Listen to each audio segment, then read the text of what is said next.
Today is Tuesday, October 5th, 2021. Roland Martin Unfiltered, live on the Black Star Network, coming to you from Los Angeles. On today's show, Black Voters Matter. They take the voting rights protest to the home of President Joe Biden. We'll show you the video and where they are arrested. Some are still in jail waiting to get processed. Also, on today's show, we'll be dealing with Sage Steele. She makes some quite interesting comments about President Barack Obama not knowing his black daddy, but also identifying as black.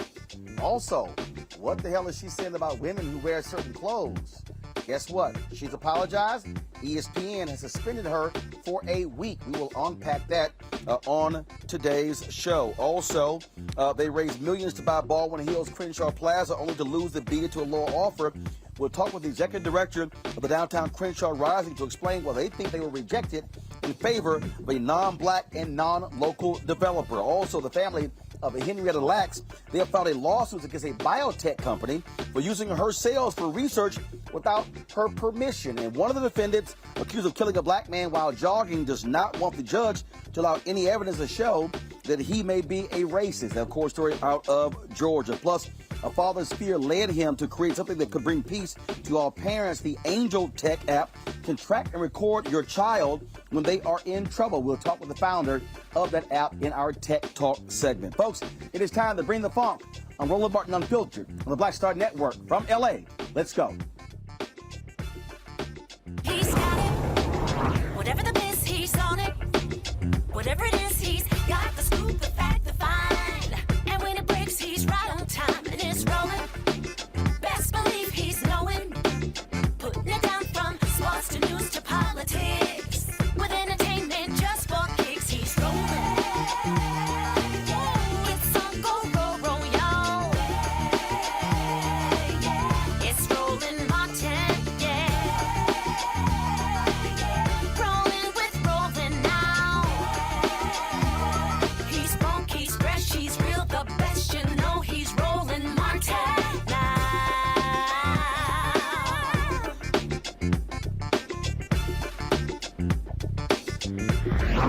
Martin! Over the weekend, President Joe Biden went to Capitol Hill to fight for his infrastructure bill, his Build America Better plan, but he has not gone to Capitol Hill to press Democrats to do the exact same thing for voting. Well, Black Voters Matter and other protesters took it to him by showing up today in front of the White House, protesting, demanding change. Folks, we have, go ahead and roll the video, please, saying that he needs to be doing more when it comes to voting. They have been demanding the For the People Act as well as the John Lewis Voting Act. Of course, Democrats have not moved on that. You have Arizona Senator Kristen Sinema as well as Senator Joe Manchin. Of course, they are standing in the way of that. We've not seen, again, any action taking so far on these voter bills. What we're seeing the protests continue, come back, making it plain that they actually want to see more things done to get voting rights in this country. And so that's one of the things that you're seeing. They were here in D.C., as I said, fighting to get those voting rights. And so they want something to be done about this very issue. This is critically important when we look at, of course, the voter suppression efforts being put in place by Republicans all over the state. Now, what are we dealing with now? Voter ID laws, of course, as many of these Republican-led states are pushing more of these voter ID laws all across the country. And so this is going to impact the 2020 midterm elections, and that's why people want to see things change. 33 laws have been passed that will negatively impact Black voters and other voters as well. Some of these laws are in areas including dealing with election officials, voter ID, mail-in voting, and early voting. We've seen bills passed in Texas, in Georgia as well. Here's an example, folks. Elmira Hicks, 82 years old, does not have a birth certificate, which makes it impossible for her to renew her driver's license. Well, without her license, she can't register to vote. Hicks, like many African Americans born in the early 20th century, was born with the assistance of a midwife, and records were not kept. She has been denied a birth certificate due to some technicality.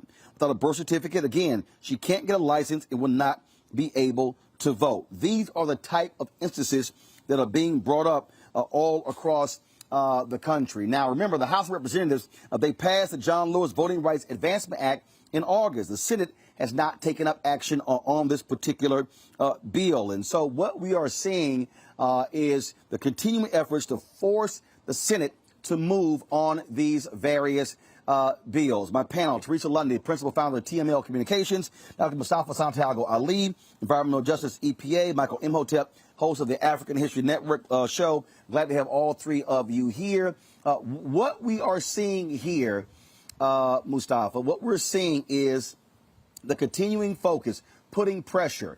This is where President Joe Biden has got to step up. Like I said, he went to Capitol Hill when it came to his $3.5 trillion economic plan. He has not done that when it comes to voting legislation.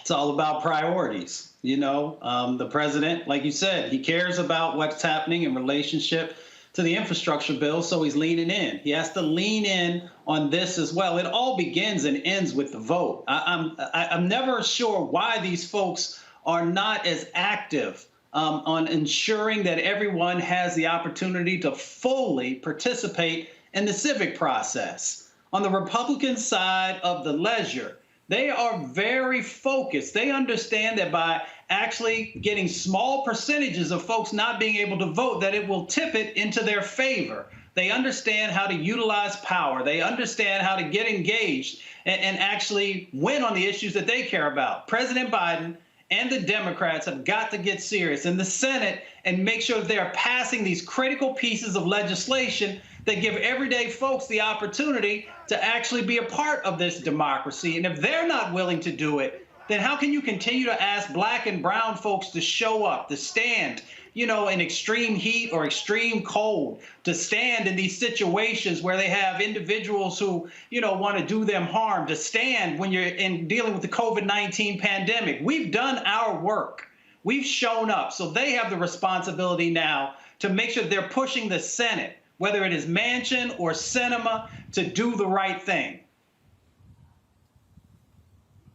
You know, Teresa, again, it's about pressure. It's about President Joe Biden using his power, leaning on these senators. And what black voters, they want to see a Biden that's engaged on this. Look, he said a variety of things when he was running for president, what he was going to make happen. Black folks are saying, fine, make it happen.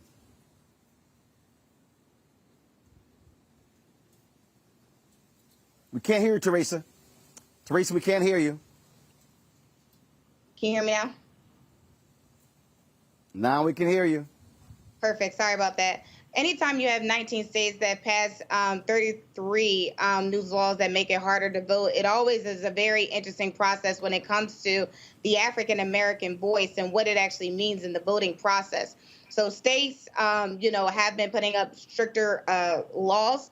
But I also think this is also an attention to the Commonwealth. So when we look at Republican-led Senates and Republican-led Houses and some of the votes that are happening, it's happening because, again, they are trying to ensure that people in black and brown communities are not really receiving the funds that are necessary, some of the social services that are needed.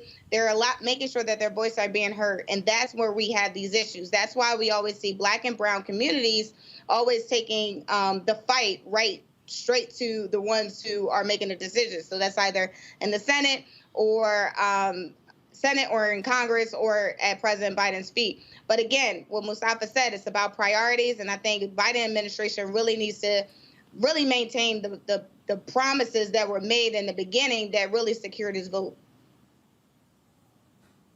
Look, it's real simple here, Michael. You hear the activists saying this. Latasha Brown has said it. Cliff Albright has said it. And that is, you cannot out-organize voter suppression. And so it's like, Democrats, what the hell do you think is going to happen? What do you think is going to happen? Right. You know, this is all about self-preservation. It's about self-preservation for African Americans. It's about self-preservation for Democrats in the House of Representatives in the 2022 midterm election. It's about self-preservation also for Democrats in the Senate that are up for re-election as well. You have 19 states that have passed 33 new voter restriction bills. States that have been states where it's already hard to vote are passing more voter restriction bills. And then you also had 25 states that passed 62 bills to make it easier to vote. So states where it's easy to vote are making it easier to vote. Biden was here in Michigan today. He was in Howell, Michigan today, pushing his infrastructure bill, which is needed. But you also need to go on a tour. You also need to go to certain states. I think he should go to Arizona, and I think he should go to West Virginia and do a speech there about voting rights. But we have to I can't stress this enough. If voting rights just remains a black issue, we're going to lose in the Senate. Okay, it has to be expanded because this impacts more than just black people. When you have these voter restriction bills, you have 38 million disabled Americans who are registered to vote. Okay, when you talk about restricting mail-in ballots, you're talking about hurting them. We just saw the women's reproductive activists, about 200,000 of them, assembling this past weekend. When you talk about restricting voting rights, okay, you're talking about hurting white women, you're talking about hurting college students, okay? So this, I love John Lewis. I understand 65, I understand the Voting Rights Act, but this is bigger than just a black issue. And lastly, Roland, notice how silent corporations have gone. Because, see, corporations were putting out memos and things like this just a few months ago on voting rights. They've gone completely silent. Okay, so also pressure has to be put back on corporations as well to speak up and put pressure on politicians also, like Manchin and Sinema, who they help finance. Well, again, I mean, that absolutely has to happen. That's why Black Voters Matter. They're doing what they're doing, and so we certainly support what they're doing. And again, pressure is being brought to bear, and so more folks need to do so. Other organizations, but we also, like I keep saying, we need many of these white activists, these white progressives, stepping out here as well, saying that this is a particular priority. Folks got to go to a break. We come back. We'll talk about the drama unfolding at ESPN, where anchor Steele, very used to making comments about black folks. Well, guess what? She's in more hot water. She's now suspended for a week. We'll explain next on Roland Martin Unfiltered, broadcasting live on the Black Star Network from Los Angeles. Back in a moment.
Betty is saving big holiday shopping at Amazon. So now, she's free to become Bear Hug Betty.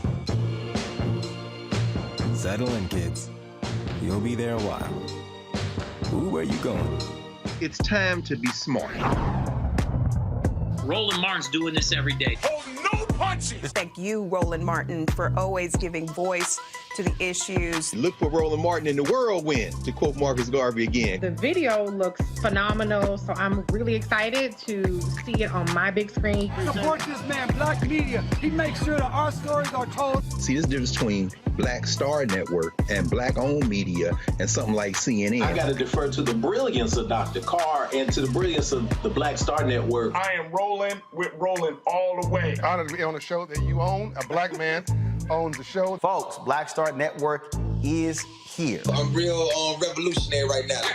Roland was amazing on there. Stay black. I love y'all. I can't commend you enough about this platform that you've created for us to be able to share who we are, what we're doing in the world, and the impact that we're having. Let's be smart. Bring your eyeballs home. You can't be black-owned media and be scared. You dig?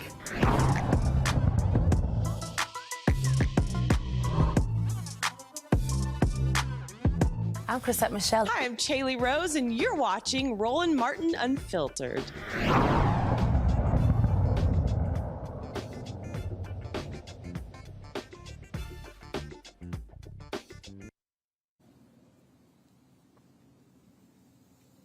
All right, folks, welcome back to Roland Martin Unfiltered. We are broadcasting live from Los Angeles here on the Black Star Network. All right, Sage Steele, anchor at ESPN. She is quite known for making other controversial comments that have ticked a whole bunch of black people off. Well, Sage stepped in it again when she did the podcast of former NFL quarterback Jay Cutler and some comments that she made about a variety of topics, including this about President Barack Obama.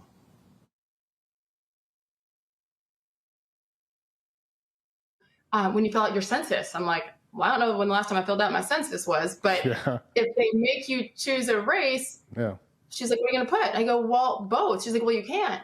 She goes, well, what about Barack Obama chose black and he's biracial? I'm like, well, congratulations to the president. That's his thing. I go, I think that's fascinating considering his black dad was nowhere to be found, but his white mom and grandma raised him. But hey, you do you. I'm going to do me. Okay, that caused lots of problems there. Then the one that really ticked off a lot of people was this comment about women in media and what they wear. But here's the thing, there is a fine line, and I handled it. Like I didn't get anybody's, because that's not my wasn't my personality then. I might now a little more. But I do think as women, we need to be responsible as well. It isn't just on players and athletes and coaches to act a certain way. I mean, I've had talks with young women who like would come in and they'd intern with me, with our channel, or just other women who reach out to me now. And I've said to a couple of them, they're like, well, would you look at my tape? Would you do this? And I've said, listen, I would love to, but the way that you present yourself is not something I want to be associated with. Yeah. So when you dress like that, I'm not saying you deserve the gross comments, but you know what you're doing when you're putting that outfit on too. Yeah. Like women are smart. So don't play coy and put it all on the guys when and again, I'm not saying anybody deserves anything. Yes. But we need to be responsible as women too, because we know what we're doing when we put certain things on and then return a certain text. Or you expect somebody's not going to see you if you go to dinner with this guy? Like that's on us. That's so true. And all right, so a lot of this started because Sage Steele was not happy that she was forced to take the COVID vaccine if she wanted to keep her job at ESPN. Disney, like many companies, are requiring their employees to be vaccinated. This is what she had to say about vaccines. I think I respect everyone's decision. I really do. But to mandate it is sick. And it's scary to me in many ways. But I have a job that I love, and frankly, a job that I need. But again, I love it. I just, I'm not surprised it got to this point, especially with Disney. I mean, a global company like. Yes. Well, so what are we now dealing with? Sage has apologized because this thing really blew up. This is her apology. Please pull it up. All right. She says, I know my recent comments created controversy for the company, and I apologize. We're in the midst of an extremely challenging time that impacts all of us, and it's more critical than ever that we communicate constructively and thoughtfully. Here's ESPN's statement. Please pull it up. All right, then. At ESPN, we embrace different points of view. Dialogue and discussion makes this place great. That said, we expect that those points of view be expressed respectfully in a manner consistent with our values and in line with our internal policies. We're having direct conversations with Sage, and those conversations will remain private. Now, here's what's very interesting when you analyze those particular statements. And it was journalist Karan Phillips. He actually tweeted this out, and he said, wow, quite the different statements from ESPN regarding, say, Steele compared to when ESPN issued their statements when Jemele Hill called Donald Trump a white supremacist. And I'm going to show you these two, and I found it to be, again, real interesting. So this was the ESPN statement that they sent out with Jemele Hill. The comments on Twitter from Jemele Hill regarding the president do not represent the position of ESPN. We've addressed this with Jemele, and she recognizes her actions were inappropriate. Now, that's totally separate than what they had to say about Sage Steele. Now, also in her particular comments, Sage, she had some positive things to say about, come back to me please, about Candace Owens, which was quite interesting.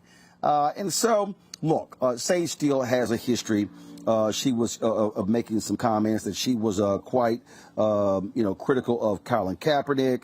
There was a point when she was on a flight from Los Angeles and was upset about immigration protests that were going on. You might remember she accused a couple of black colleagues at ESPN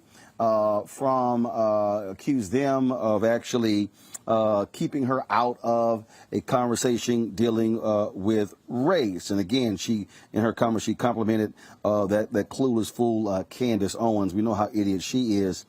The thing that also is, so check this out. So let me just go ahead and do this. I'm going to play for you what she had to say about Candace Owens. Here we go.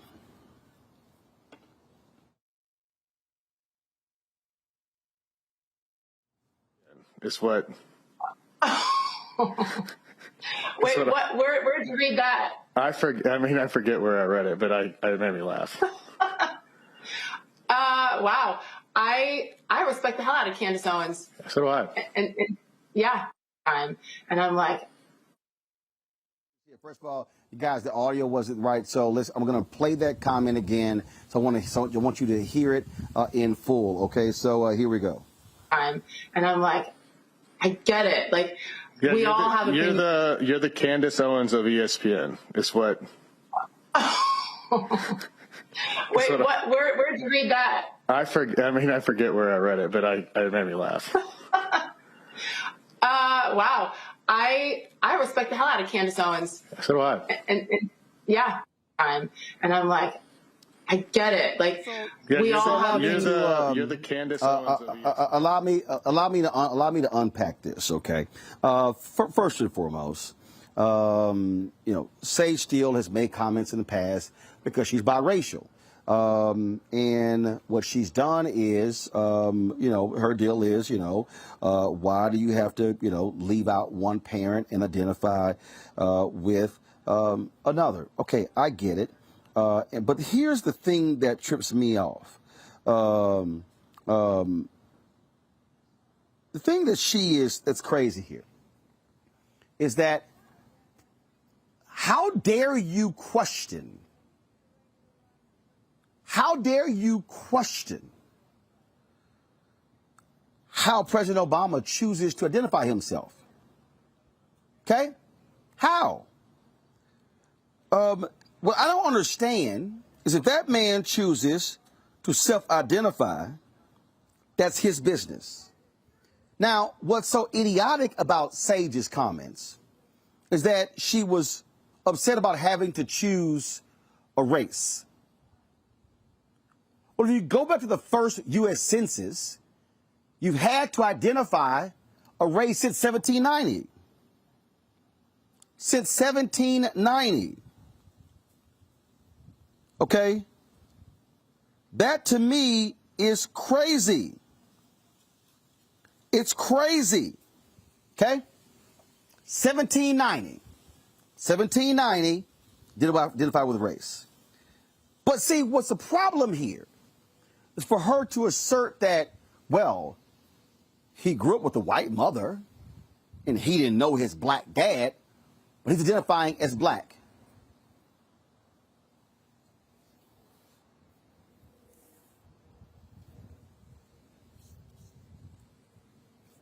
Sage, your daddy's white. Your mama's black. Sage, let's be real clear. You are not walking out on the street anywhere and somebody goes, hey, there goes a white woman. You know it and I know it. Sage, here's the deal. And this is why I know your comment here is idiotic and makes no sense. When they had the issue on race, the special on race, and Michael Eves and L. Duncan were involved, you got upset because you were not included. Well, Sage, if you consider yourself a white woman, why would you be included? Okay, you're biracial. Got it. But that's just stupid. And you go, oh, I think it's fascinating. Halle Berry. Halle is biracial just like you. Halle Berry calls herself a black woman. There are other biracial people who call themselves the exact same thing. So for you to sit here and make this comment makes no sense whatsoever. And it's idiotic. And then when you're talking about how women are dressing, well, no, I'm not saying that these things should happen, but you got, what the hell? ESPN has removed her from a women's summit that they're doing as well. That's supposed to be happening in a couple of weeks. But it's very telling who you are as an individual. And here's the whole deal. I don't care if you are a Sage, a biracial conservative. But if I respect the hell out of Candace Owens, you're admitting you're an idiot. Because anybody who respects Candace Owens, who is absolutely stuck on stupid, who knows what the hell she's talking about, who knows what the hell she's saying, you actually respect that and call yourself a journalist? That's why you're getting questioned. That's why you're getting dragged. And you've earned every single bit of it. Period. And so, Sage, how about actually using some damn common sense with these nutcase takes that you have? And ESPN should have suspended you for a week. Should have. And maybe you're now going to learn. And here's the whole deal, Sage. Go to Fox Sports. Go to Fox News and join your former ESPN colleague, Will Cain. If that's the point of view that you want to offer, go right ahead. But really, stop with the gaslighting of black people because you're uncomfortable that an Obama will call himself black.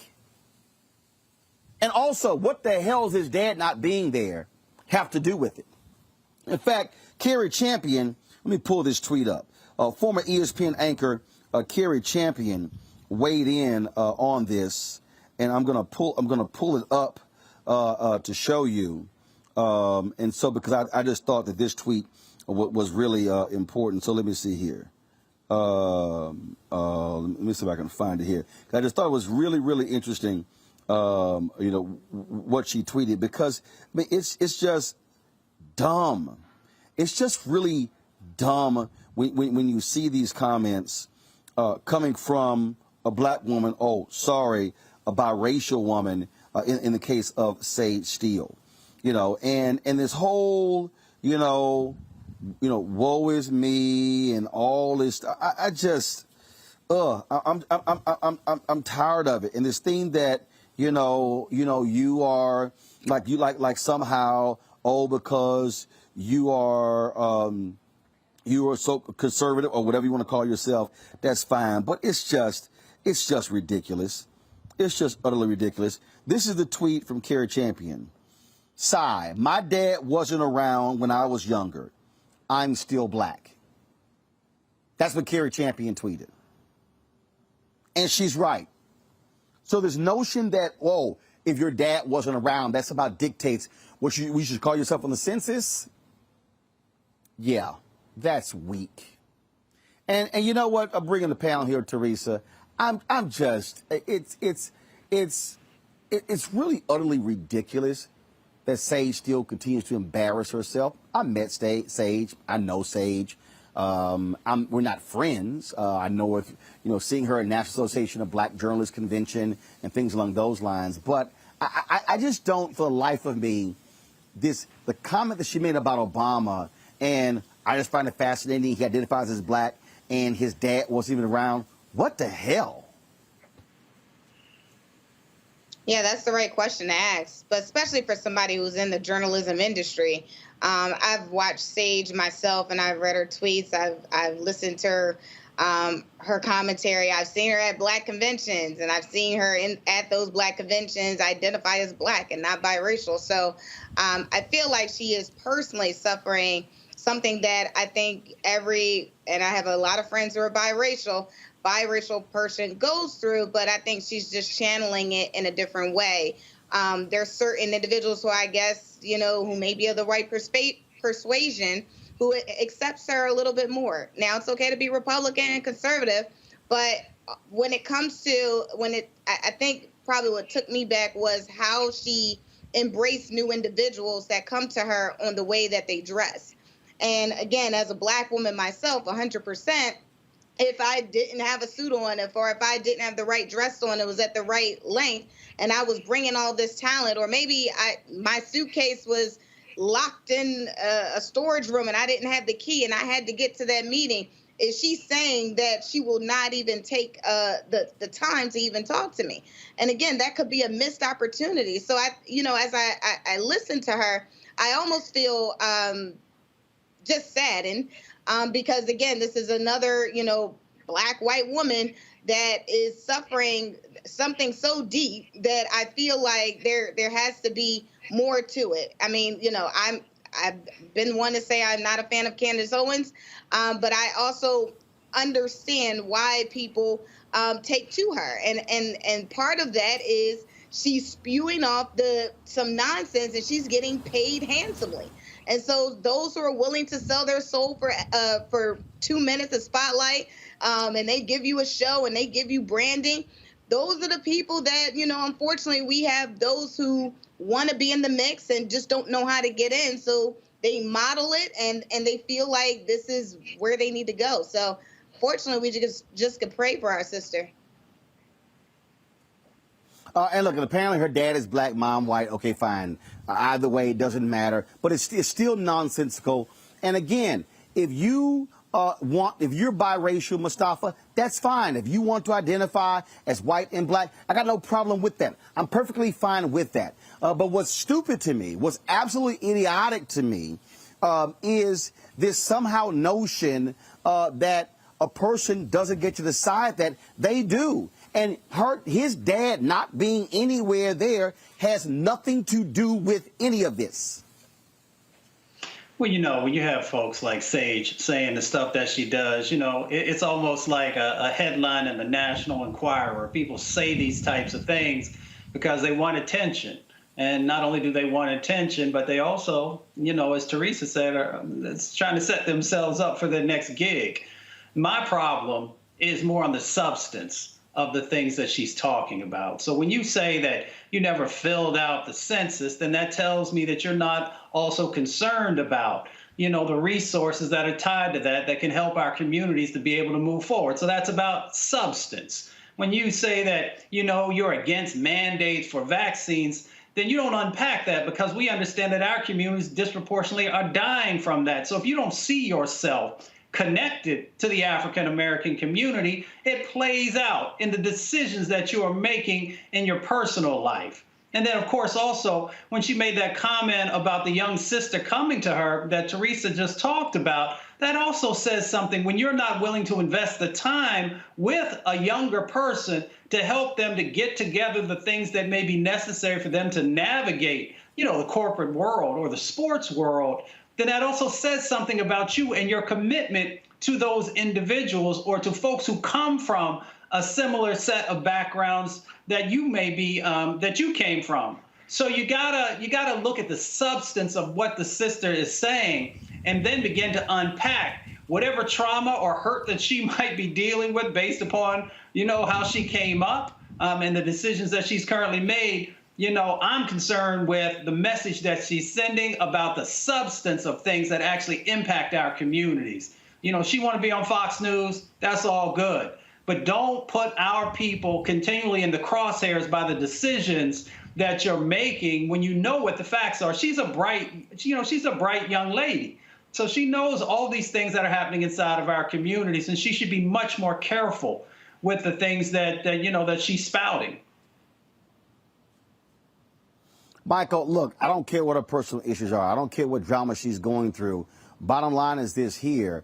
When you make these type of comments where you're questioning someone else, hey, it's foul, it's wrong, and when you're in a responsible position, you need to do better.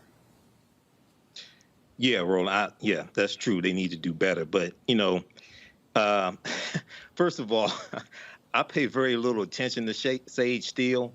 I read the article that the Griot has about these comments and the blow up. But, to quote our great South African freedom fighter, Bantu Stephen Biko, the most potent weapon in the hands of the oppressor is the mind of the oppressed. The most potent weapon in the hands of the oppressor is the mind of the oppressed. And she's a perfect example of that. So we just go through and just look at some of these idiotic comments she made. She talked about President Barack Obama identifying as black on the census, and then she said she doesn't remember the last time she filled out a census form. Hopefully it was 2020, because that's when the last census was. Hopefully it was 2020 last time she filled it out. Secondly, right. I mean, she literally said, "Oh, I can't remember the last time I filled out the census. Last year. It was last year. Exactly, last year. It's every 10 years. It was last year. Right. But Colin Kaepernick was raised by two white adoptive parents. Okay, he identifies as black. Okay, basically. Okay, so No. Hold on. He was He was raised by two adoptive white parents. White parents, yes. Colin saying I'm black. Yes, exactly. And then, she talked about Candace Owens. Well, Cutler brought up Candace Owens, and she took it as a compliment to Candace Owens of ESPN, what have you. Well, Candace Owens is an idiot who is ignorant of history. So, Sage Steele may take that as a compliment. The other thing is, when we go to Disney and a vaccine mandate, Sage Steele has tested positive for COVID-19, according to the Wrap and thegrio.com. She's tested positive for COVID-19 previously.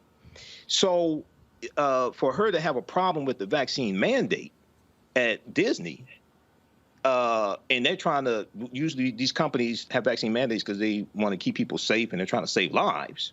Okay, but usually a lot of these corporations, I don't know if this applies to Disney, but a lot of corporations is either get vaccinated by a certain date or get tested once a week. How is it at Disney, Roland? Do you know? Do they have the option to get tested once a week or twice a week? Hell no. You got to be vaccinated. And I'm with Disney 100%. And guess what? Sage wanted to keep that high-paying ass job, and that's why she got that damn shot. And let's just be real honest here. The reason we have been able to see the increase in vaccinations is because companies have mandated it. And that's the whole point. And this is real simple. If you want to have your freedom and you want to do whatever you want to, there's no problem. But it doesn't mean you're going to be able to keep the jobs that you have. That's what this thing is all about. Okay. And the reason why I asked that is because the mandate from Joe Biden using the Labor Department for companies that have employees of 100 or more, that is either a vaccine mandate or get tested once a week. That's why I asked. No.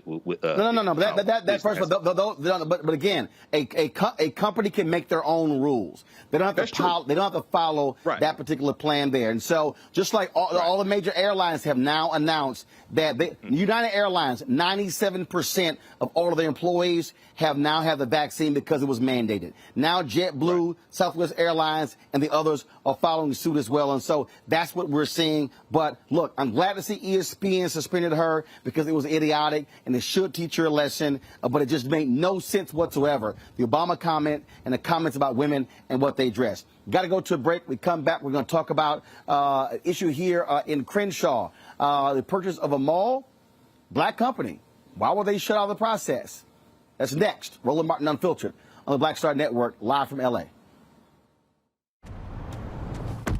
Oh, that spin class was brutal. Well, you can try using the Buick's massaging seat. Ooh, yeah, that's nice. Can I use Apple CarPlay to put some music on? Sure, it's wireless. Pick something we all like. Okay, hold on. What's your Buick's Wi-Fi password? Buick Envision 2021. Oh, you should pick something stronger. That's really predictable. That's a really tight spot. Don't worry. I used to hate parallel parking. Me too. Hey. Really outdid yourself. Yes, we did. The all-new Buick Envision, an SUV built around you. All of our age have lost the ability to focus the discipline on the art of organizing. The challenges, there's so many of them and they're complex. And we need to be moving to address them. But I'm able to say, watch out, Tiffany. I know this road. That is so freaking dope.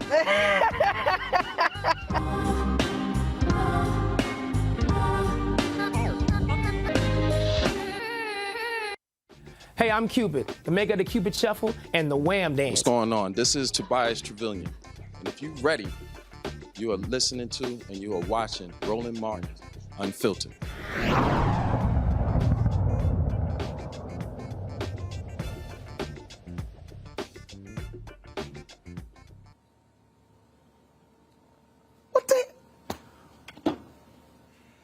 Well, all right, folks. A South Los Angeles community group. They're fighting back after their bid for the historic Crenshaw Mall was rejected. Downtown Crenshaw Rising says their $115 million offer was the highest one for the property, but it wasn't accepted. Let's talk about it. Joining me now from L.A. is the executive director for Downtown Crenshaw Rising, Damian Goodman. Damian, glad to have you on Roland Martin Unfiltered. So you say you had the highest bid. How do you know that? Has it been confirmed that y'all had the highest bid and it was turned down? Yes, Roland. I mean, and let's back up a little bit because I think people say we're a development group. We're much more than that. We're the community. Over 300 community organizations and a membership of over 2,400 people came together when we found out that our Crenshaw Mall, the most significant asset in Black Los Angeles, which sits at the heart of Crenshaw and King Boulevard in Leimert Park community, that it was to be sold to outside developers that were closely connected to Donald Trump.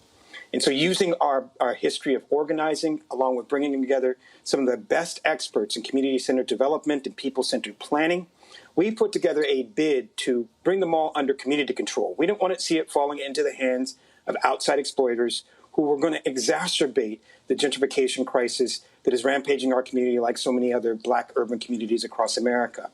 And so part of that process involved bringing together the many philanthropists and the many social impact investors throughout the country who, too, recognize this challenge of gentrification, where all the development coming in seeks to undo and literally lead to a cultural erasure of the Black people that are there.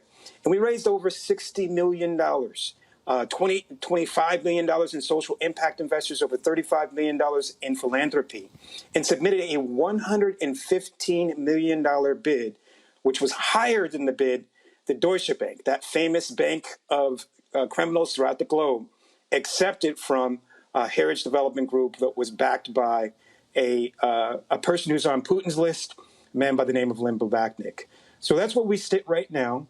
First of all, how much was their bid? How much was their bid? It's been reported that they paid $112 million. Okay, so $112 million. Was a reason given as to why their bid was chosen and not yours? Well, I mean, at its core, Roland, and I want to emphasize this point because there was a tweet that went viral that talked about our struggle, and the comments were filled with fellow Black people who've been engaged in real estate activities or business loans who have similarly been told that their money wasn't green. That even though they submitted the highest offer, even though their qualifications were superior, that they weren't qualified. And so Deutsche Bank, again, that infamous bank that is known as the lender to Donald Trump and has all kind of nefarious activities that they've been caught red-handed with across the world, they said, well, you're not qualified. He was more qualified. This man's been bankrupt personally and has had his companies go bankrupt before. Comparatively, we brought in to assist the community in its engagement, the two architecture firms that are responsible for the most iconic Black structures built in the 21st century. The Smithsonian Museum, National Museum of African American History and Culture, and Equal Justice Initiatives, a museum or a memorial for peace and justice down there in Montgomery. Collectively, along with some of the biggest developers on the planet, those that did the World Trade Center after 9/11. We submitted them a fully financed offer, a plan that was developed for the community that sought to bring in affordable housing, not housing we couldn't afford, sought to bring space for the incubation of entrepreneurship businesses that were owned locally, space for worker-owned cooperatives, green space. We presented the whole plan, and we had the money, we had the community, and we had the plan, and they said that we were not qualified to do the project. And were they saying that because you did not have mall development experience, management experience? What was their rationale? We brought in the second largest real estate operation on the planet to be our consultants. I want to be clear about that, because there's a difference between where Black people tie themselves to projects where they're just the Black front and the decisions are being made by other people who are outside the community. No, the development company that we brought in, literally, who redid the World Trade Center after 9/11, along with multiple other projects throughout the world in so many respects, was partnered with the second largest real estate operation on the planet that is operating malls today successfully all throughout Los Angeles, the country, and globe. This was not a question of qualifications, Roland, and again, we got to hit that over and over again. This was a racist process by a corrupt bank that was acting, and this is the kicker, man, they were acting at the bequest of public pension funds. The investors who invested and purchased the mall, who were to sell it, contracted. They were public pension funds, right? These entities that are filled with worker money from Black and brown people in this community and throughout other communities across the country. They contracted with DWS, which engaged in this corrupt and racist process. Right now, civil rights organizations, along with ourselves, we're looking at engaging in litigation that lifts up that 1866 Civil Rights Act, the same act that was invoked by Byron Allen when he was denied his opportunity to engage in the acquisition of radio and other multimedia companies. We're looking into that right now, and I think we'll have an announcement quickly. This was old-fashioned racism. This is old-fashioned denial of the opportunity for Black people to own, live, build, and thrive in the community that we occupy. Questions for our panel. I'll start with Mustafa. Well, brother, thank you for the work that you're doing. I've spent almost 30 years on place-based work, so I've seen time and time again how difficult it is for Black and brown-led projects to actually make it to fruition. So my question is, because this was a community-driven project that you had strong community support, what has been the outcry from the community, and who all have you all been engaging with to hold folks accountable? Well, as my good friend from the South says, people are mad as a wet hen. I think in so many respects, we've been told that we did not have the money, we did not have the qualifications, and sometimes that's been true. But here, that wasn't the case, and this was ours. And we did the building. We brought together the civil rights organization. We brought together the renters and the homeowners, and multiple unions that were many units that were invested in this project. So people are here and they're ready to fight. Not just because the person who they sold it to literally is a sexual assaulting racist by the name of David Schwartzman of Heritage Development Group. You can just Google him and find out his history. It has a long history of being anti-tenant, anti-merchant, and violating the Fair Housing Act and other civil rights acts.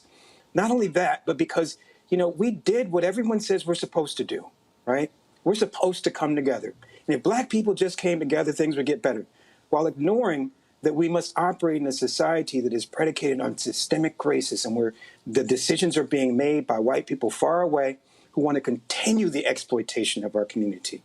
We seek to change that entirely by having a project that uplifts, not uproots this community. And that's a threat. That's not just a threat here in Crenshaw. That's a threat to the way these people do business throughout the country and world. Michael. Hey, brother. Look, I applaud you for what you're doing, man. And I know it's a tough job. I used to be a general contractor on a construction project here in Detroit, so I understand, for a Black-owned company. Quick question for you. You mentioned public pension funds, okay? And a lot of times money managers will loan pension fund money to developers, and the developers will take that pension fund money and come into our communities and gentrify us out of our own communities. Can you talk about, again, the role that pension funds played? What was that statement you made about public pension funds? Brother, you hit the nail on the head. And two of the pension funds, one was the state of Michigan, and the other was the Detroit Police and Fire Pension Fund System. So this was not just pension funds in Los Angeles and California, including the Los Angeles County employees and the UC Board of Regents. These were pension funds throughout the country, and some of the biggest pension funds throughout the nation. New York City employees and New York City teachers, right? And so this is public money, right? Because this is the money that comes directly from the public agency along with the member match, so public employees. And they are a $5.2 trillion investment operation throughout the globe. Collectively, that's how much money these pension funds invest throughout the globe. And much of their investments are into real estate. Well, we found out, and this was news to me, and we're pretty aware. We've listened to people talk about getting pension funds to divest from fossil fuels. Obviously, there's that amazing history of us engaging in the anti-apartheid movement where we focused on pension funds like the UC Board of Regents to divest from companies that were doing business there. Well, these public pension funds are literally funding some of the biggest and most parasitic and harmful developments in urban communities like Los Angeles. And so they control the decision along with Deutsche Bank DWS, to decide where the mall that sits in the black community went to. And I want to be clear, we did all the work. We were open. We've had literally over 100 community meetings and a community vision. This was the product and the plan that we were talking about before, which more people can read about at downtowncrenshaw.com, is a community vision. But we weren't the only black-led team. We were the only black community-led team, but we weren't the only black-led team that was passed over. You had some of the biggest black developers in America that were passed over as well. So that's where you get to, again, these public pension funds, led by the same people who don't look like me and you, 98% of the people who control investments, major investments in the country are not black and not women. 98%. Right. So who were they talking to? They didn't even, I don't think they even had seen, nor could they imagine that a community group could come together, raise this much money, bring together a professional team with expertise both in community development and large-scale projects. It floored them, so they had to come up with some ridiculous reasons as to why they denied it, but at the core of it remains stone-cold racism, and they will be held to account for it. All right, thank you. Teresa? Yeah, Damian, one, I applaud your efforts. Look, I live in the city of brotherly love where these conversations are happening daily as some are led to build areas of real estate and gentrify areas, and then some really do have a community-focused approach. So I think for me, my question to you, and one, I just learned a lot, and I'm sitting here looking at your website about literally the plan. This is probably the best bill out of downtowncrenshaw.com of the message, the plan, the vision, and sign the petition. So my question to you is, how do you and what do you need from your other partners outside of signing the petition? Like I said before, I'm in Philadelphia, but I'm sure there's some advocates here that would love to help you or share their stories. Are you guys contacting elected officials? So what needs to be done so nationwide this can also, again, I think it's happening in every city. We just don't know, right? But I think this is a foolproof plan that is like, look, this is what one guy is doing, the midst of 300 organizations is doing, and we need to take note and we need to support. So what can people do? I appreciate that question, sister. And we have always said that this was more than about a mall. This was about a movement. This was about both saying to this Crenshaw community undergoing the threat of gentrifications like so many others, that community ownership is an imperative, and that we have several impediments that need to be knocked down along the way. And so we got to come together. We've got to come together locally. We've got to come together nationally. We even have to come together internationally in saying that we have a right to be in our spaces, saying that there is a role for elected officials to use their voices, and some did and some didn't. and that there is a role for elected officials to bring these entities like these public pension funds and these foreign banks like Deutsche Bank, who are doing business in our community in a racially discriminatory manner, to be called to account. So we're absolutely going to sue them. We're going to absolutely continue to organize. We're absolutely going to continue to build off and build that greater movement of over 300 community groups that are working with us, that are members, like literally members. I mean, that's the other key piece of it.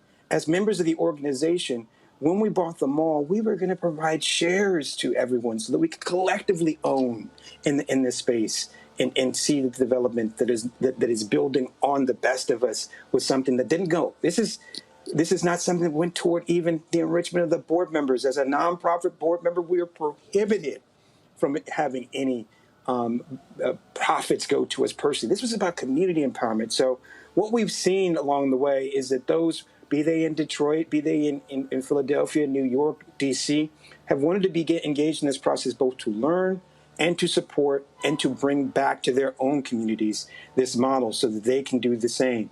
And that's where we are firmly focused on doing, continuing to build that out, continuing to tell this story. While we elongate this campaign, we know that while the mall's ownership has changed and it's now in the hands of Heritage along with Len Blavacnik, that we will continue to fight, looking at other successful efforts, both in the history of this country, the history of our ancestors, and even more recently, just in San Francisco, where developers were forced on their knees and forced to sell developments to the community's desired owner.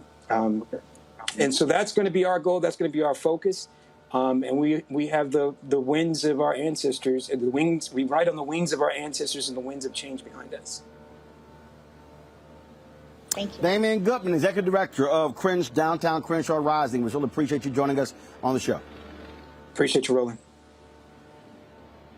All right, thanks a lot. All right, folks, let's talk about black-owned media. Yesterday on the Today Show, Carlos Watson, who is the founder of Ozzy Media, announced that despite what they announced on Friday, they're not going to be shutting the media company down. He sat down with Craig Melvin on Today's Show and talked about what took place last week with the company, said that he should have done more media interviews and did not like what was being reported about the company, and that he said that they're going to be like Lazarus and come back from the dead. Well, yesterday he taped an interview with The Breakfast Club, which aired today. And in that particular interview, 15-minute interview, he talked about a variety of things, answered their questions. During the interview, Charlemagne also revealed that he was an investor in Ozzy as well, apparently invested about $10,000. Well, during the interview, Carlos a couple of times called out me and Soledad O'Brien because we were critical of Ozzy and posts we made. But then at the end of the interview, he brought me up again. Listen to this. Like, look through it. I'd be happy for people to do it. And I'd be happy for people to compare it apples to apples. Are you going to talk to some of these people that's really criticizing you, like the Roland Martins? Would you sit down with Roland? Would love to. Okay. Love to. Roland, we're going to make that happen. And, you know, I was disappointed in Roland, if I'm honest. Okay. I was disappointed in him, but you know what? Maybe I was wrong, and so I'm happy to learn and grow. What disappointed you the most? I thought that I thought it was a little bit of a crabs in the bucket sort of thing. I thought that immediately he saw us in trouble, and he just, more than anyone, he was the one retweeting and posting, and it was almost assassination-like. And given his experience at CNN and what happened to him, I thought he'd be the last person being involved in that kind of thing. And so, you know, it is what it is, and I've got to learn from that, and I've got to get better. But if you ever see me doing that, let me know if you see me doing that. I hope you will never see me doing that. I hope even if we have differences, you and I will have the conversation. I won't be out there trying to assassinate people in public along with the mob. Mm-hmm. Absolutely. All right. Yeah. Well, it's Carlos Watson. It's The Breakfast Club. Good morning. All right. So let me speak to that. Carlos, it's very clear that you don't follow me. It's abundantly clear that you don't follow me on social media, because if you did, you would realize that I often talk about media stories. I've been in media for since I was 14 years old. This was not something that I fell into. I didn't go to school majoring in something else and then fell into media later like you did. I chose this when I was 14 years old. I'll be 53 years old on November 14th. So this has been my life for 39 years. And if anybody who follows me, they know I often post stories, retweet stories, comment on stories that deal with the media. When Joe Concha, who is a media and political columnist for The Hill, who's also with Fox News. Oh, check the timeline. You'll see the comments that I've made directly to him. The other thing is this here, Carlos. You saw what I had to say because I tagged you. See, I ain't no punk. I'm not going to comment about Ozzy and comment about you and not tag you. Uncle Roro don't subtweet. I'm real clear about being open and honest. Folks criticized me when I cracked on Sha'Carri Richardson for coming in ninth. Why'd you have to tag her? Because that's what I do. I don't subtweet. So anybody who follows me knows I'm often talking about media, talking about advertising, talking about all of those different things, because this is what I do. This is what I talk about. And I've discussed other media companies owned by black people. So this whole idea that somehow, oh, it's crabs in a bucket. First of all, it's called crabs in a barrel. It's not crabs in a barrel. And then to say, well, I saw an opportunity. I didn't see an opportunity. The fact of the matter is, I am a black-owned media company that's serving black people, that's targeting African Americans. There are others who watch my show who are not black, who do appreciate the show, and I've gotten emails from them, contributions from them. The reality, Carlos, I don't think I've ever heard you say you're a black-owned company. You probably have positioned yourself as saying, I'm a media company owned by somebody who's African American. The second thing, when you said you called it assassination. So you don't like the fact that I've retweeted others who have had negative things to say about you? Your former writer, Eugene Robinson, who wrote a very critical Substack about you, comments that you made about him. What? That can't be retweeted? Are you suggesting, Carlos, that I, as an African American who owns a media company, that you expected me to be quiet because it involved you? You and I don't have a relationship. We don't. Our paths have crossed. I remember the reason I think I have your phone number because Constance White, who used to write for Ozzy, I think she's still right. I don't know if she's right for them, said, hey, you and Carlos ought to hook up. She either sent me the number or I sent you a message on LinkedIn, so I got your number. So after the interview yesterday, Charlamagne said, you should call me. You called me. I was busy yesterday with the George Lopez golf tournament. So my booker has already reached out to you, call you and text you about having you come on the show. You sat with the Breakfast Club for 50 minutes? Fine, Carlos. You come on Roland Martin Unfiltered in the Black Star Network, and let's have a conversation about what has transpired. And there's a series of questions that I do have for you. And I've watched the Craig Melvin interview and the interview with the Breakfast Club, and I've got a lot of follow-ups to some stuff that you had to say. But the thing for me, Carlos, that I need you to understand, and anybody who follows me knows this, the motto that I have had my entire career has been this: if you do good, I'll talk about you. If you do bad, I'll talk about you. At the end of the day, I'll talk about you. So talking about Ozzy and reading the New York Times story by Ben Smith that I was quoted in, a subsequent story, reading the story from Forbes, reading Eugene Robinson's account, reading the other accounts as well, yes, I've seen those stories. And see, Carlos, you can't have it both ways where everybody is wrong and you're right. I'll give you a perfect example. I could hold it for the interview. I'm going to give you a perfect example. during your interview with the Breakfast Club, you castigated Ben Smith for writing about the mental health issues of your COO, the one who impersonated the YouTube executive. You said that shouldn't have been written about.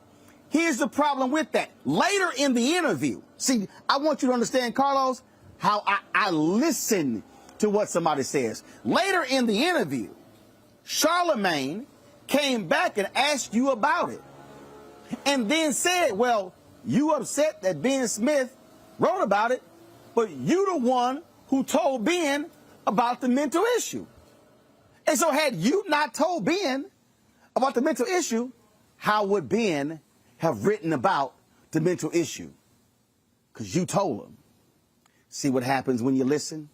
And so it's silly. It's nonsensical, Carlos, to act as if, oh, I was disappointed. And then you want to bring up what I went through at CNN.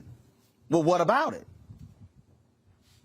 See, I'll address things head on as well. And so are you suggesting, Carlos, that because I went through some drama at CNN 9 years ago, that somehow I can't speak about or talk about something else? Nah, bruh, that's not how that happens. And so it wasn't character assassination. It wasn't, ooh, I saw an opportunity. Because what you do at Ozzy is totally different than what I do. I own my blackness. I'm upfront about my blackness. I'm very clear about who I serve. I'm very clear about the audience that I am trying to speak to. And so there is no, again, oh my goodness, I am trying to gain some advantage. But I will say this, Carlos, and you and I will talk about this when we have the conversation. I will say to you, though, that it is important when we talk about what happened when it came to getting these advertising dollars. And you admitted in your interview with the Breakfast Club how you benefited from the battle. But Byron Allen and Todd Brown and myself and Butch Graves and Don Jackson and Junior Bridgman and Diddy and others have been engaged in because you have been able to sit back quietly and reap the benefits of the work that we put in. And so we'll see what happens right now. We'll see what happens with the future of Ozzy. I've seen a story in the New York Times where one of your investors is suing you right now for $2 million for failing to disclose what happened with Goldman Sachs and YouTube. We see that another story said the advertisers are staying clear of you. You know what? That's all your business. But what I am going to say, Carlos, I am more than willing to talk with you. I am in L.A. through Sunday. I know you were there in Silicon Valley. You were in New York, today's show, and doing the Breakfast Club. So I'm doing various one-on-one interviews for a new show on the Black Star Network called Rollin' with Roland. And so I have open slots, Carlos, tomorrow on Wednesday. I've got slots open on Thursday. All day Friday is open. Saturday is open. If you find yourself in L.A., come on by. I'll text you the address, and we can have a conversation right here. If you can't come, we'll have a conversation on the show. See, you said to Charlemagne, well, Charlemagne, if you see me doing something like this here, you will call me first. That means that you want to have an offline conversation. Well, he's one of the investors in your company. You have a relationship. I don't have a relationship with you. So you and I having a conversation offline.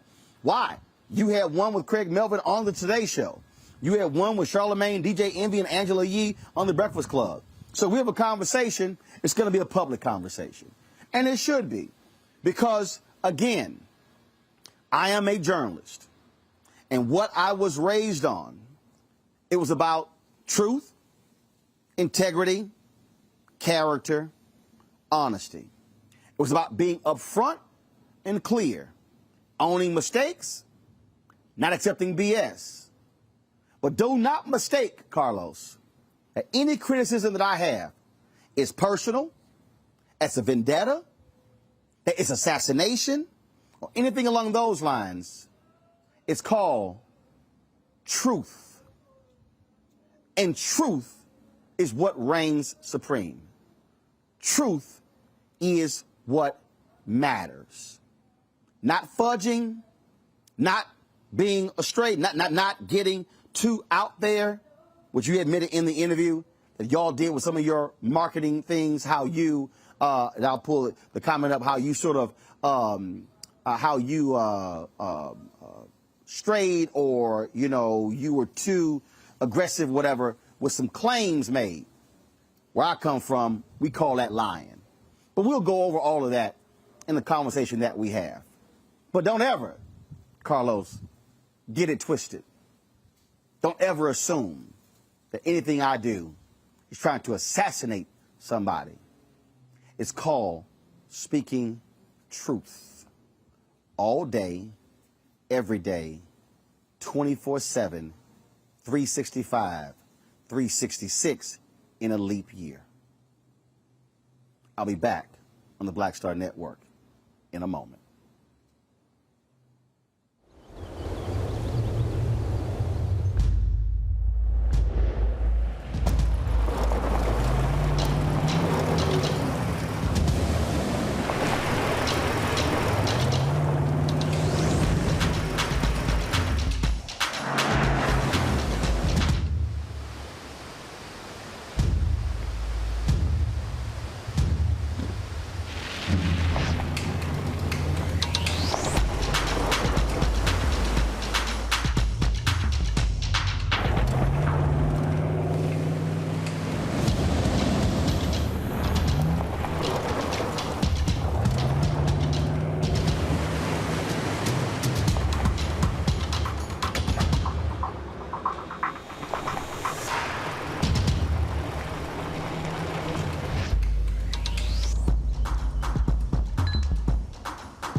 Maureen is saving big holiday shopping at Amazon, so now she's free to become Maureen the Merrier.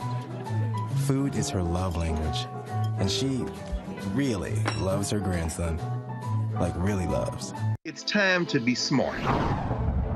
When we control our institutions, we win. This is the most important news show on television of any racial background. Y'all put $2, $3, $4, $5, $10, $15, $20, $30 on this and keep this going. What you've done, Roland, since this crisis came out in full bloom. Anybody watching this, tell your friends. Go back and look at the last 2 weeks, especially of Roland Martin Unfiltered. I mean, hell, go back and look at the last 2 days. You've had sitting United States senators today, Klobuchar and Harris. Whatever you have that you can bring to Roland Martin Unfiltered to support it, please do, because this information may literally save your life. Watch Roland Martin Unfiltered daily at 6 p.m. Eastern on YouTube, Facebook, or Periscope, or go to RolandMartinUnfiltered.com. Support the Roland Martin Unfiltered Daily Digital Show by going to RolandMartinUnfiltered.com. Our goal is to get 20,000 of our fans contributing $50 each for the whole year. You can make this possible. RolandMartinUnfiltered.com. Hey everybody, it's your man Fred Hammond. Hi, my name is Brescia Webb, and you're watching Roland Martin Unfiltered. And, well, I like a nice filter usually, but we can be unfiltered.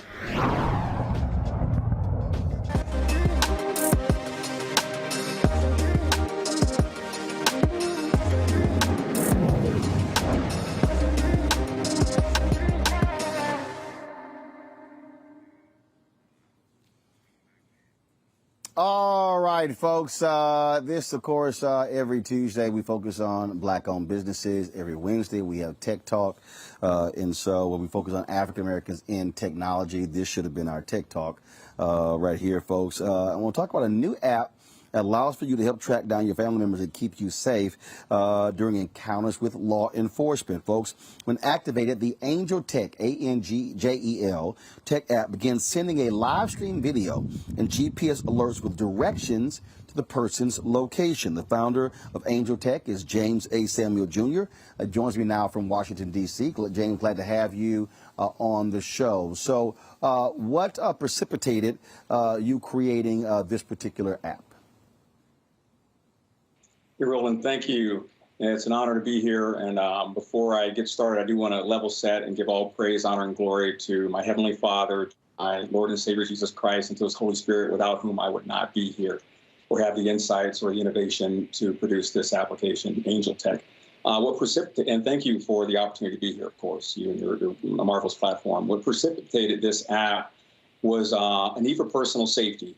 I think it was Eric Michael Dyson, I always get his names mixed up, but he said something that stuck with me years ago. He said, the security of the United States is built upon the insecurity of the African American, and I never forgot that. And so when you look at the events over the last 400 years, right, and you look at the insecurity, the habitual, historic insecurity of the African Americans in the United States, which has only, recently really been brought back to light, Jim Crow 2.0, we'll say, ANJEL Tech was needed the whole time, right? We needed to know where our loved ones were. We needed to know what was happening to them. We needed to know where we were in relation to them.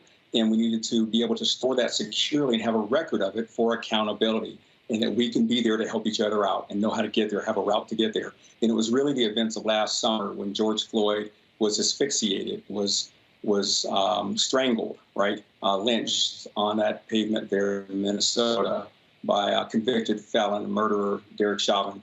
That's what spurred me to ask my team of world basketball players to really make this happen now. It's been needed for far too long. So we store in October. We got it in the Google Play Store this February. So when did you launch it? How many downloads have you had? And walk us through the technology when you say it sends a live video feed. How does that actually work? Walk us through the app. Oh, absolutely. I can walk you through it. I can show you here in a second. But we've seen an incredible increase in our user base. We had over 40,000 people, come on, like the platform. We went from about 200 users to about 5,000 users just a few days back in April, and been increasing since then. So we're just now in this phase of we're really marketing, and we appreciate the opportunity to let your audience know about this.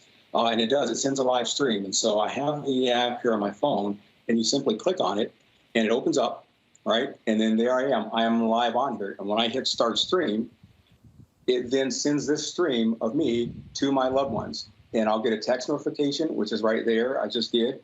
And the app notifies me, and I get an email. And now my loved ones are all watching this live stream of me on your show. They know where I am, where they are in relation to me, securely stored in the cloud, and they know how to get to me and or send help. And they all have this record on their phones now. And so there's no other way that you can stream on a platform to where when the stream is done, you can download that onto your phone. You don't have to try to get this phone or get a police subpoena to get the body cam from the police. They have this record immediately. And then there's my wife saying, "Hey, Daddy, we see you."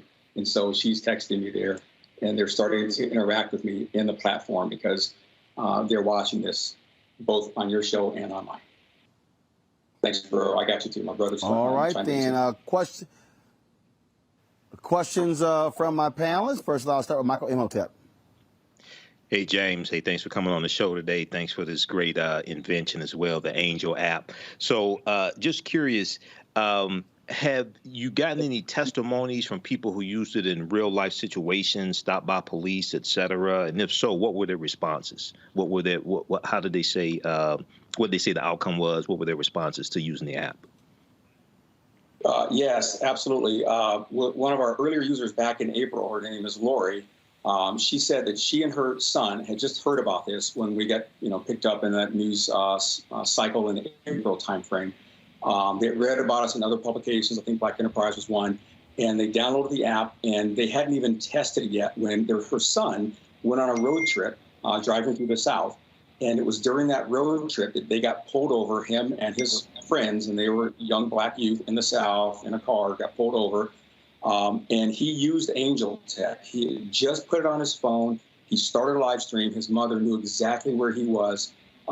She was able to see the live stream. She was able to hear the police officer's interaction.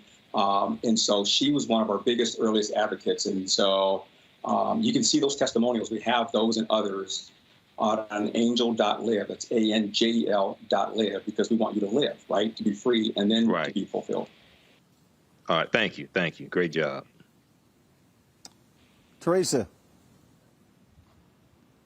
Yeah, one, thank you so much for the app. I'm actually in the midst of trying to download it myself. So, just tell me about the idea. Like, how did this start? Like, what did you think about? What was the need that you saw it was time to build this app and keep it going? Oh, thank you. I saw the need. Again, it's a historic 400-year need, right, for us in the country. But we were in another technology. Inside of that technology, which we're still building, it's a safer way for us to all navigate and find services that are around us that we didn't know about.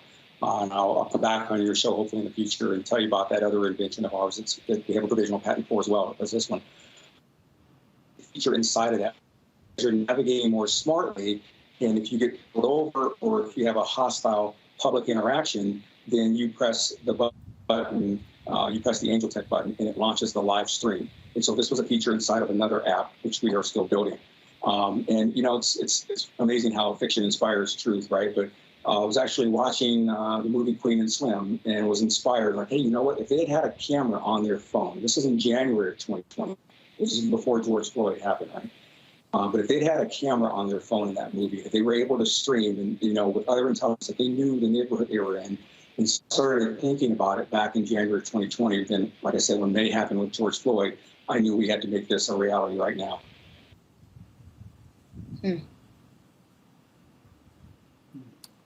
Mustafa. Well, this is amazing technology. I could see so many other types of applications for it, along with the, you know, sort of the direct area that you've currently been focusing on, whether it is, you know, ladies leaving the club and something pops off, or, you know, folks out hiking in places and sometimes they're not safe spaces for folks of color out there. So I think there are lots of possibilities. My main question for you is, how are you going to help to educate and market to make sure that folks really know the value added that this brings, you know, in churches and in mosques and in schools? What's the plan moving forward to help this to grow? Thank you for that question. That was a great segue. I didn't pay you to ask me that question, but that speaks directly to the point I was hoping I would have a chance to make here. And that is there's another version of ANJEL Tech. So you can go to angel.tech, ANJEL.tech, or ANJEL Live, ANJEL, angel with a J, .live, and to read about our testimonials and see our 30-day free trial on different plans and whatnot. But there's another version of ANJEL that we've created. It's called Angels in Campus. And we've created and we are marketing it currently to HBCUs, historically black colleges and universities, because it does everything that you've seen me do in the ANJEL Tech app that we've talked about, but it also allows that Department of Public Safety at that college or university to get the same live stream when the person pushes the DPS button in the Angels in Campus app. And we're working with a few very prominent HBCUs now in getting that into their security fabric for their campus. And we see HBCUs, we see the power and we see the prestige and we see the promise of historically black colleges and universities to our community and to the world, right? You know, at VP Harris, right? And, you know, just protecting those black lives and all of our black lives, you know, and then the world's lives ultimately, but really focusing there, we hope to build a community through those historically black colleges and universities and the parents and the Parents Association, because the other thing about Angels in Campus is not only can you as a streamer press the button and have your college campus dispatch office notified, your viewers can also press the same button on their viewing side of the app and bring your college campus security to you at your point of need from wherever they are in another state or wherever. And that is revolutionary. So we're working with several HBCUs and those that are listening now, if you're a chancellor or administrator, hit us up, info@angel.tech. And let's talk about your school having this as well, because that's the future of our great thinkers in our community. All right, then, folks. It's called ANJEL Tech, ANJEL Tech. James A. Samuel Jr. is the founder. Download the app. And obviously, I'm sure it's Android and Apple. Is it only for the phones? Does it also work with iPads as well? It only works on phones, but it works on all Android and all iOS platforms. It works anywhere in the world, and we're the only app like this that works anywhere in the world that you have a cell phone signal. And I do also want to give credit, Roland, to some other partners and other people, right? Natalie Wilson and Derica Wilson at Black and Missing Foundation, our missing persons. We're, inspired by them and hope to partner with them soon. Blackfacts.com is another great organization out there doing great work in our community. Ken Anderson and Dale Bodie. And then we're also been approached by Hollywood, right? So there's a short film that's being put together right now by Dreka Armstrong and Jermaine Williams of the Great Debaters fame. It's called Welcome, and it's a short film that talks about this dynamic around not just our technology, but this whole dynamic of personal safety in public spaces. And so we're really encouraged and inspired by our partners and others like-minded in this fight and in this struggle. All right, then. Certainly appreciate it, James. Thanks a lot. Thank you, Roland, for having me. All right, thank you very much, folks. Got to go to a break. We come back. More Roland Martin Unfiltered on the Black Star Network, live from L.A. Oh, that spin class was brutal. Well, you can try using the Buick's massaging seat. Ooh, yeah, that's nice. Can I use Apple CarPlay to put some music on? Sure. It's wireless. Pick something we all like. Okay, hold on. What's your Buick's Wi-Fi password? Buick Envision 2021. Oh, you should pick something stronger. That's really predictable. That's a really tight spot. Don't worry. I used to hate parallel parking. Me too. Hey. Really outdid yourself. Yes, we did. The all-new Buick Envision, an SUV built around you. All of you. It's time to be smart. Roland Martin's doing this every day. Oh, no punches! Thank you, Roland Martin, for always giving voice to the issues. Look for Roland Martin in the whirlwind, to quote Marcus Garvey again. The video looks phenomenal, so I'm really excited to see it on my big screen. Support this man, Black Media. He makes sure that our stories are told. See, this difference between Black Star Network and Black-owned media and something like CNN. I got to defer to the brilliance of Dr. Carr and to the brilliance of the Black Star Network. I am rolling with Roland all the way. Honored to be on a show that you own. A black man owns the show. Folks, Black Star Network is here. I'm real revolutionary right now.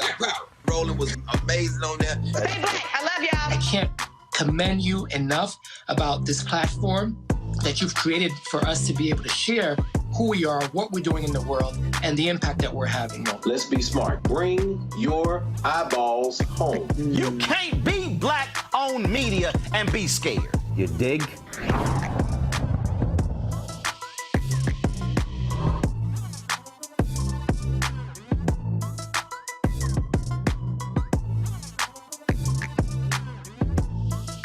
Hello, everyone. I'm Godfrey, and you're watching Roland Martin Unfiltered. And while he's doing Unfiltered, I'm practicing the wobble.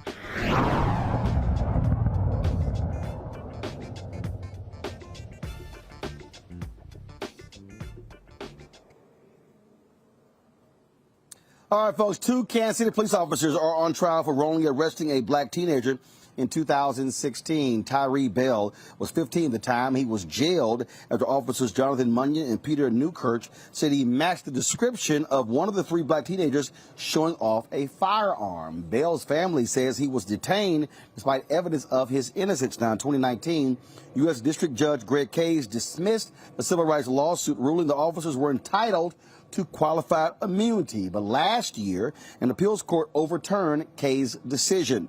Police Chief Rick Smith and the Kansas City Board of Police Commissioners are also listed as defendants in this particular case. Let's go to Texas. Well, the Texas Board of Pardons and Paroles recommends a posthumous pardon to George Floyd for 2004 drug arrest. He was arrested by a now indicted ex-Houston police officer whose case history is under scrutiny following a deadly drug raid. It was a unanimous recommendation from the 7-member board and now goes to Texas Governor Greg Abbott, who is going to make the final decision.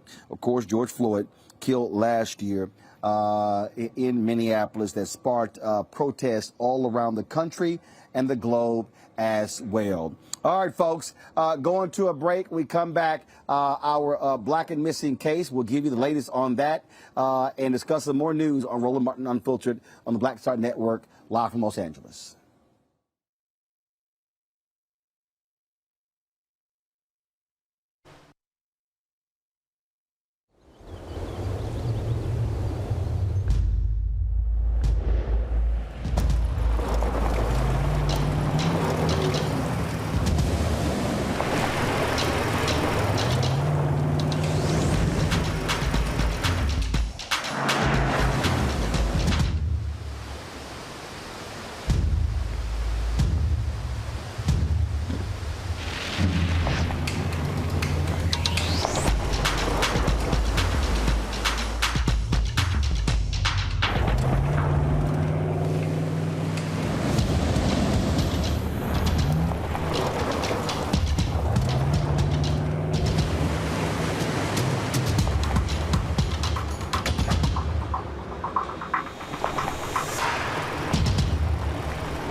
Betty is saving big holiday shopping at Amazon. So now, she's free to become Bear Hug Betty. Settle in, kids. You'll be there a while. Ooh, where you going? Hi, I'm Kim Burrell. Hi, I'm Carl Payne. Hey, everybody, this is Sherry Shepherd. You're watching Roland Martin Unfiltered.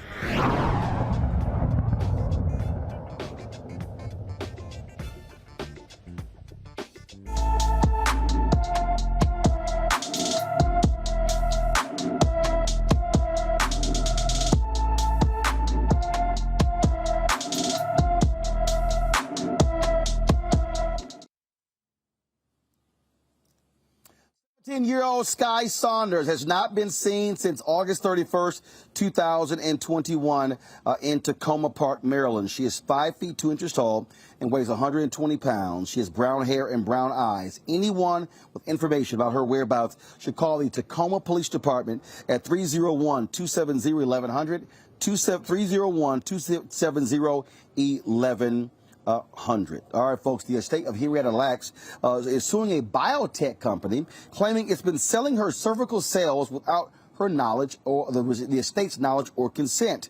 The federal lawsuit says Thermo Fisher Scientific knowingly mass-produced and sold the tissue obtained through what it calls a racially unjust medical system. The cells in question were taken in 1951 by doctors at Johns Hopkins. Lacks was terminally ill at the time, and her cells have been used for use in countless scientific research studies since. Her family says now it's time for justice for Henrietta Lacks. About time. Here, 70 years later, we mourn Henrietta Lacks, and we will celebrate taking back control of Henrietta Lacks' legacy. This will not be passed on to another generation of Laxes. Amen. We stop here and we move forward to get control of Henrietta's legacy, and I would like to restore my family's honor. Throughout the years of watching my family go through what they went through, my dad being ignored in courthouses, my grandmother defamed by she had to sign her name with the X. My grandmother had beautiful penmanship. It's in my book, Henrietta Lacks, The Untold Story, where I share my stories of my family's plight to get here where we are today. And God brought us here together over these 70 years. It wasn't time back then. It's time now. The time is now. All right, folks, the lawsuit wants a court to block their use without permission and force the $35 billion company to hand over profits from the Hella sales. What do you make of this, Mustafa? Well, the company should have already settled. It would just make sense that they've made billions of dollars off of this. There's a history of the extraction of black body parts. You can go back to Dr. J. Marion Sims in the 1800s when they were actually experimenting on enslaved people at that time. He's known as the father of gynecology because of all that he did to black women. So this is just, it keeps playing out decade after decade. So I hope that this family actually gets the restitution that they deserve. Teresa. Yeah, it's a disgrace. But again, I am just in awe. Again, history is now catching up to them. I hope everybody gets their book. I mean, because again, we can't allow these things to happen. And I think, you know, when we actually sign up and say we are organ donors or we are not, we need to ensure that whatever medical professional are following the law. Michael. You know, Roland, this is great news. I talked about this last night on my show. You know, yesterday was the 70th anniversary of the passing of Henrietta Lacks also. Not only was her cells used in polio vaccine and gene mapping and in vitro fertilization, but also Attorney Benjamin Crump said yesterday in an interview that it was also her cells were also used in the COVID-19 vaccine. And he said her cells have been used since basically 1951, but the statute of limitations has ran out on a lot of other uses. But because of COVID-19, that's something new. And this is something that they're really pushing in the lawsuit. So it's a brilliant strategy. Thermo Fisher Scientific on their website, they said their annual revenue is $35 billion a year. So hopefully they get everything that they deserve in this lawsuit. It's long overdue. Oh, all right then, folks. Take a real short, quick break. When we come back, we'll talk about a brother who won a $137 million settlement against Tesla, Elon Musk. Time to pay up. You're watching Roland Martin Unfiltered, broadcasted live from Los Angeles on the Black Star Network. Oh, that spin class was brutal. Well, you can try using the Buick's massaging seat. Ooh, yeah, that's nice. Can I use Apple CarPlay to put some music on? Sure, it's wireless. Pick something we all like. Okay, hold on. What's your Buick's Wi-Fi password? Buick Envision 2021. Oh, you should pick something stronger. That's really predictable. That's a really tight spot. Don't worry, I used to hate parallel parking. Me too. Hey. Really outdid yourself. Yes, we did. The all-new Buick Envision, an SUV built around you, all of you. Hi, everybody. This is Jonathan Nelson. Hi, this is Cheryl Lee Ralph, and you are watching Roland Martin Unfiltered.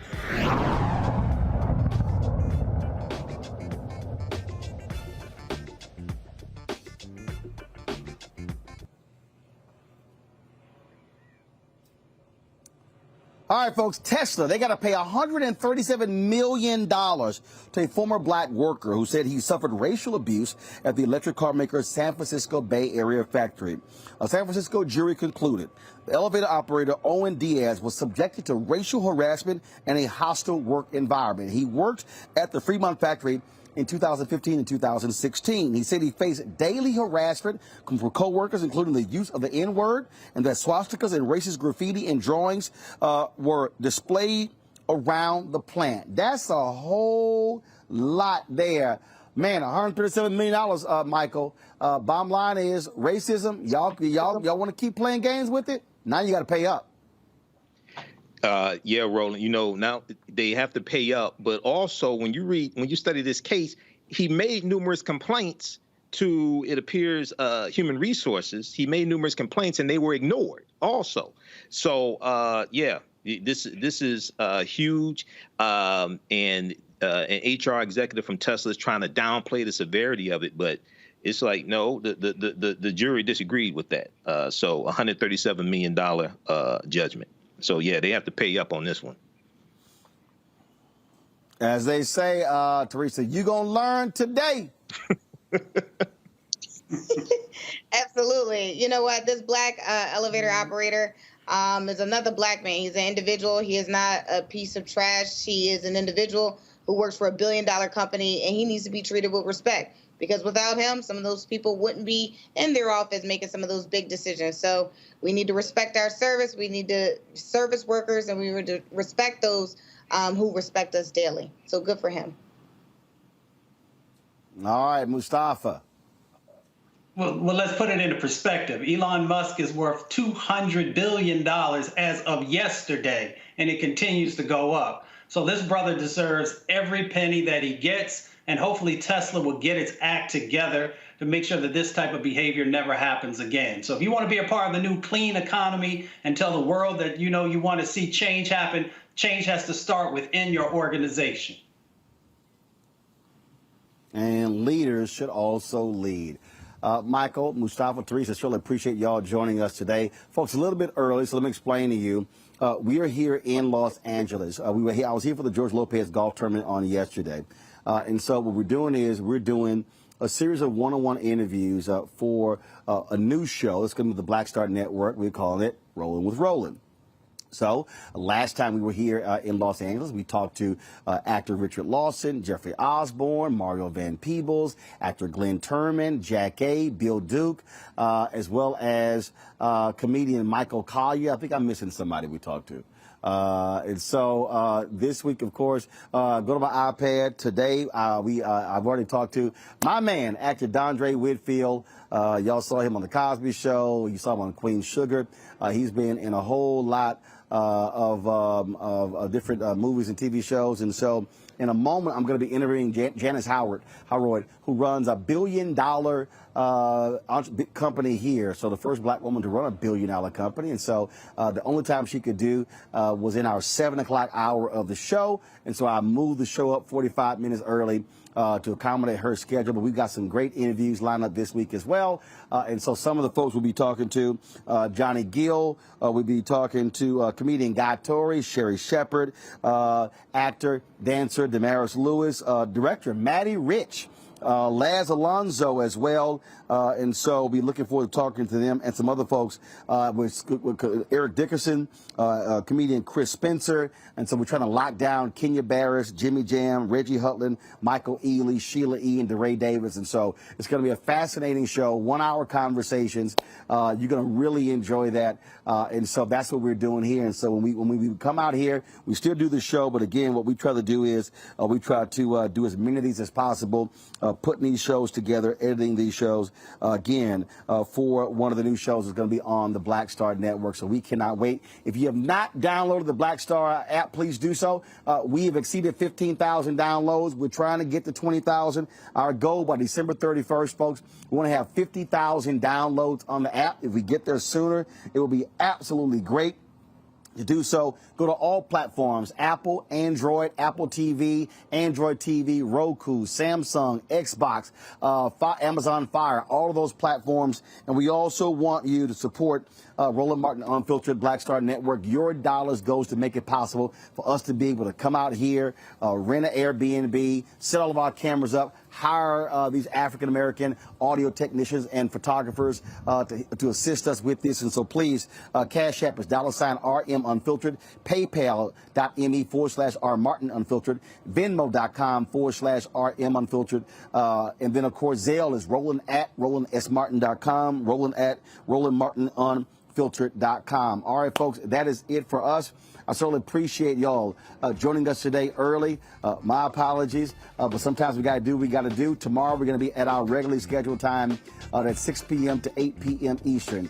Thank you so very much, folks. We will see you tomorrow right here on Roland Martin Unfiltered on the Black Star Network.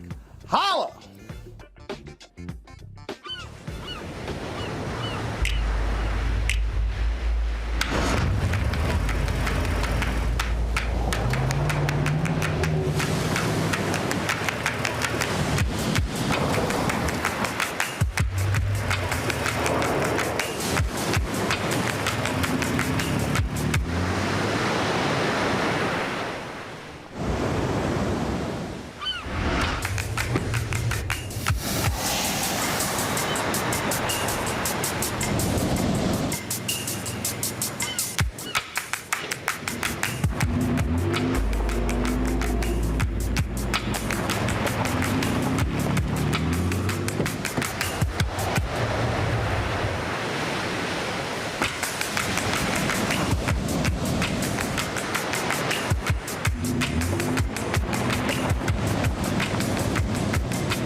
Time to be smart.